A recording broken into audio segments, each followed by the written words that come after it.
Hello and welcome to the NoobTube YouTube channel for day 104. This was the 12th of December. It was a Monday. I started the day out. I did 33 minutes total on the treadmill. That included the 5-minute jog. Cut it a little short because I had a meeting.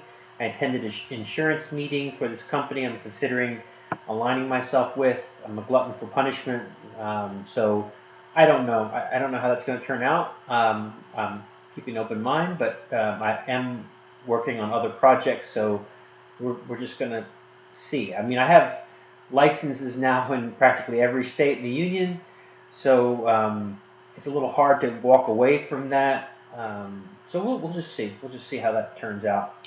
So then I paid the staff, my 3 virtual assistants, and then I focused mostly on books and the solar business on Monday. So went pretty fast. Been pretty busy. I had a lot of books. Been really trying to push buying as many as I can in December when the buying opportunities are there, and getting ready for textbook season, which is in January.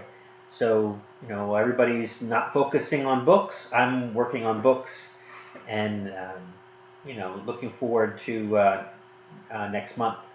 So anyway, if you have any questions or comments, like, comment, subscribe, and I'll talk to you tomorrow.